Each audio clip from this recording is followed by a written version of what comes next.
Le Premier ministre du Liban est notre leader cette semaine parce qu'il est à la fois le premier concerné par le débordement de la guerre en Syrie, dans son propre pays, et en même temps parce qu'il se retrouve bien impuissant pour y remédier, dans la mesure où il lui manque la légitimité d'un Parlement renouvelé. La semaine dernière, faute d'accord pour réviser le code électoral, les parlementaires ont décidé de repousser les législatives qui devaient se tenir en juin à l'année prochaine. Cela illustre à la fois le poids du Hezbollah dans la vie politique libanaise et au sein du gouvernement, tout comme dans la guerre qui se déroule en Syrie, où il est également très actif comme supplétif des forces de Bachar el-Assad.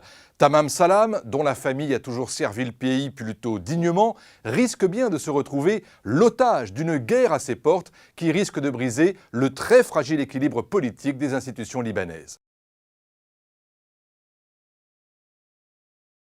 Le Premier ministre libanais a été nommé en avril dernier. Son prédécesseur avait démissionné pour plusieurs raisons, mais surtout parce que le Hezbollah et ses alliés ne voulaient pas renouveler le mandat du chef des forces de sécurité intérieure, un homme particulièrement intègre, l'un des rares chefs des services à être resté indépendant des influences syriennes et du Hezbollah.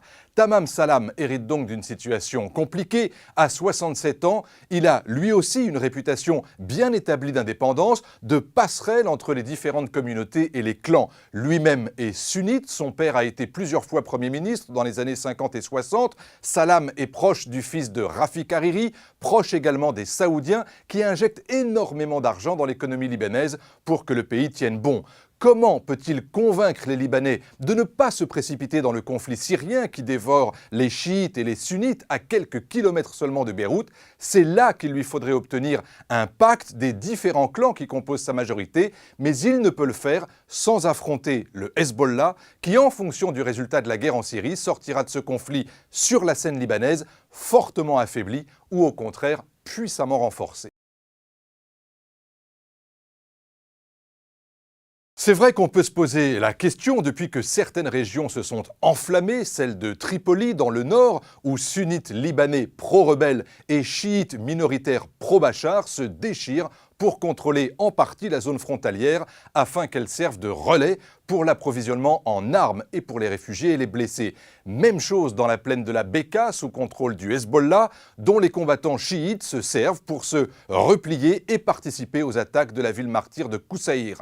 Le Liban a retrouvé depuis 2005 sa souveraineté depuis que les forces syriennes ont quitté le pays, mais le Hezbollah dans le sud et jusque dans la banlieue de Beyrouth contrôle une partie du pays. Les chrétiens, qui composent un gros tiers de la population libanaise, ne veulent pas faire les frais d'un affrontement régional entre sunnites et chiites. Certains ont choisi leur camp, comme le général Aoun aux côtés du Hezbollah, d'autres préfèrent la neutralité. Quant au Druze de Walid Jumblat, faiseur de roi au Parlement, il craint que sa communauté soit également manipulée dans les affrontements syriens. Voilà pourquoi Tamam Salam doit faire extrêmement attention à protéger les communautés libanaises de la tentation de partir en guerre. Ce serait un cadeau pour Bachar qui ne rêve que de voir le conflit s'internationaliser. Ce serait un cauchemar pour les Libanais après un petit quart de siècle de très relative stabilité.